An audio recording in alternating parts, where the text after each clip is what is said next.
Hi everyone, we purchased this house in 2015 and it was originally built in the 80s, and this bathroom definitely reflected that. You can see with the gold faucet and the mauve shower and tub. The shower door was disgusting.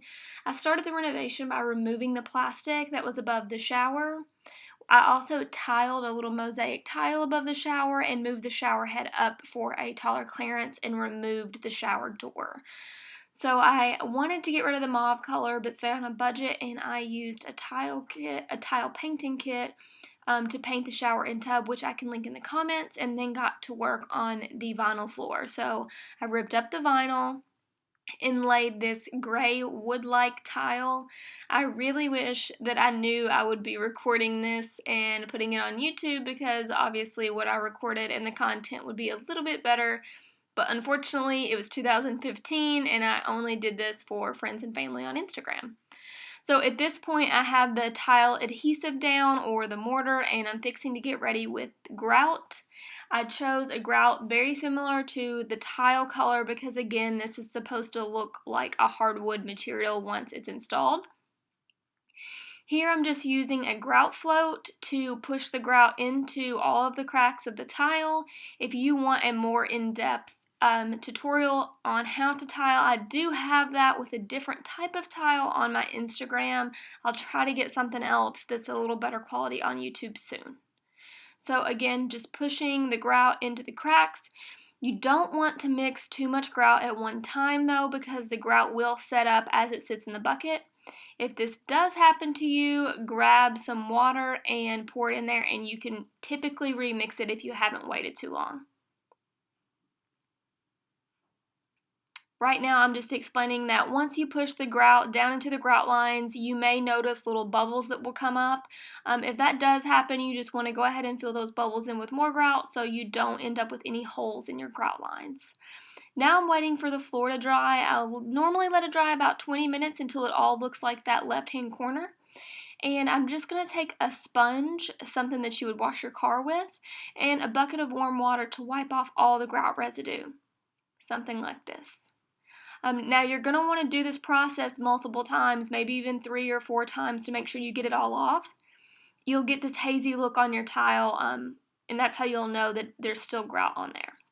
I actually sealed the grout in the bathroom. Typically I do not seal my grout, but because this grout is such a light color and we have 2 massive Rottweilers, I decided that I would rather be safe than sorry. And I just applied this with a paintbrush. You want to paint it down all of the grout lines in the bathroom and let it dry.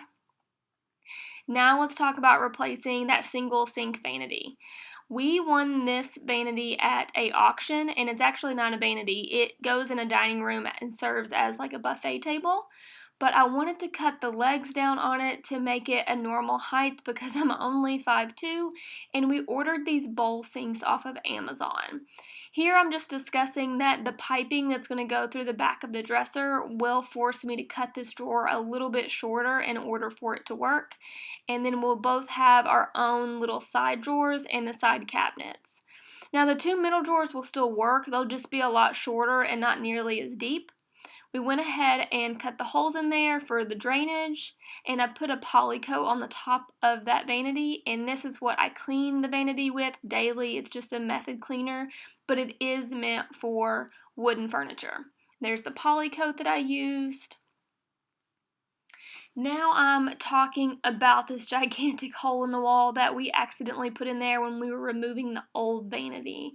Now this wall's in really bad shape. The entire house was covered in wallpaper when we bought it, and not just one layer of wallpaper. We're talking like 3 or 4. So by the time that I've removed all the wallpaper, plus added a gigantic hole in the walls are in really, really bad condition.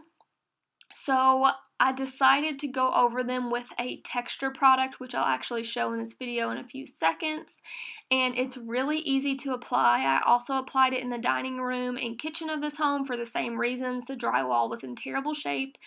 All you need is that little tool I'm pointing to and the texture, and you just kind of put it on the wall in a random pattern. It smells awful, but it dries quickly and it works, and it held up. This is the texture. It's called Smooth Wall Finish. You can grab it at Lowe's.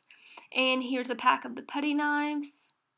And here's the texture on the wall. So I still have to let it dry, but this is what it looks like. Once the gray paint goes over it, it will look a lot better. Everything will blend, but you can't even see the hole in the wall. You can't see the imperfections. And I'll paint those 2 walls and put the texture up later. I just didn't want to do it all at once because I didn't want to have to move everything. Here's the vanity in, and it was beautiful. I hated that we had to leave this house. I also ordered the faucets from Amazon, and they worked great. If you just need a cheap alternative to update your bathroom, but you don't want to go full renovation on it, I used a BATHWORKS kit, that's the company name on the tub, and I hope you guys enjoyed.